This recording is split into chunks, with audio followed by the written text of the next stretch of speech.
के मुख्य आयोजक में 3 लोगों को शामिल किया गया था।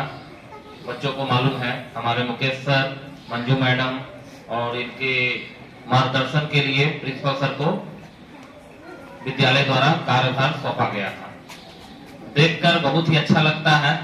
इस प्रकार का कार्यक्रम लगातार होना चाहिए और मुझे पूरा यकीन है कि आज जो बच्चे यहाँ मौजूद हुए हैं वो प्रेमचंद के बारे में अधिक से अधिक जानकारी प्राप्त कर चुके होंगे, जो कि केवल किताबी भाषा के आधार पर किताबों के माध्यम से हमें प्राप्त नहीं हो सकता। आज आपने देखा कि किस प्रकार मुंशी प्रेमचंद जी की वेशभूषा रही होगी उस जमाने में।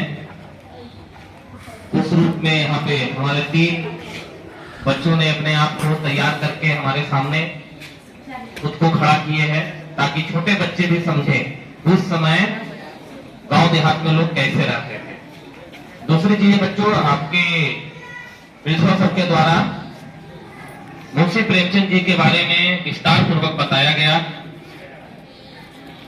इनकी जो लेखनी है पूर्ण रूप से ग्रामीण जीवन पर आधारित रही। इसका कारण है, हमारे प्राचार्य महोदय ने भी बताया कि जब इनका जन्म हुआ उस समय ब्रिटिश काल भारत में चल रहा था। प्रत्येक भारतवासी ब्रिटिश के अत्याचार से किसी न किसी प्रकार ग्रसित थे और उस दौरान महाजन और साहूकार का भी प्रभाव रहा करता था। एक ओर जहां ये हिंदी साहित्य के लेखक हुए तो दूसरी ओर स्वतंत्रता सेनानी का भी काम किए। ऐसा नहीं था कि ये झंडा लेकर अंग्रेजों से लड़ने गए, ऐसा नहीं था कि ये जुलूस में शामिल हुए, लेकिन इनकी लेखनी के माध्यम से इन्होंने अंग्रेजों को सोने नहीं दिया चैन से। तो अंग्रेजों ने क्या निर्णय किया कि मुंशी प्रेमचंद जी का हाथ कटवा दिया जाए। ये भी प्रयास किया गया था, ये भी प्रयास किया गया था कि अंग्रेजों ने कि इनका हाथ कटवा दिया जाए ताकि ये हमारे खिलाफ लिख नहीं पाए।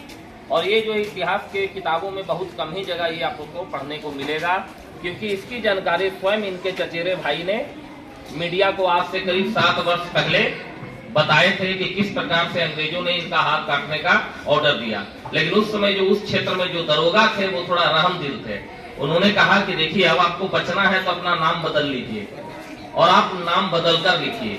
यही कारण है कि प्रेमचंद जी का वास्तविक नाम कुछ और था, लेकिन ये लिखते थे प्रेमचंद के नाम से। कहीं कहीं और भी कुछ नाम बदलकर इन्होंने लिखा। और सोजे वतन बहुत ही अच्छी इनकी लेखनी रही, जो कि पूर्ण रूप से देशभक्ति को समर्पित रही। और उसको पढ़ने वाले जो युवा वर्ग होते थे उनके रगों में आजादी का खून दौड़ने लगता था और वो अंग्रेजों से बिना किसी भय के, बिना किसी डर के अंग्रेजों का सफाया करने के लिए मैदान में उतर जाते थे। अंग्रेज हड़बड़ा गया कि इनको रोकना बहुत जरूरी है, किंतु ये रुकने वाले नहीं थे। यही कारण था कि इन्हें कलम के सिपाही का खिताब भी प्राप्त हुआ। इनको लोग कलम के सिपाही कहते थे। बच्चों, आप लोग तो बहुत देर से खड़े हैं, बहुत सारी जानकारियां प्राप्त हुई। इन्होंने अपने 56 साल के जीवन काल में जिंदगी के संघर्ष से प्रत्येक दिन को गुजरते देखा और किस प्रकार से बचपन में ही इनकी माता का साया इनके ऊपर से हट गया। उसके बाद जब ये 16 वर्ष के हुए, पिता का भी साया इनके सिर पर से हट गया और अंततः इन्होंने जीवन की हकीकत को अपने पुस्तकों के माध्यम से लोगों के बीच परिचित किया। और यही आज से लगभग ये समय काल भी लगभग 142 साल समझिए हो गया होगा, संभवतः 142वीं या 43वीं जयंती आज है। ये भी एक बहुत बड़ी, देखा जाए तो इनके लेखन के माध्यम से इन्होंने जो क्रांतिकारी बिगुल फूका, ये बहुत बड़ी उपलब्धि है। तो मैं चाहूंगा आप सभी इसी प्रकार से अपनी भी लेखनी को मजबूत कीजिए। आप भी कल के नए लेखक बन सकते हैं। Thank you, have a great day.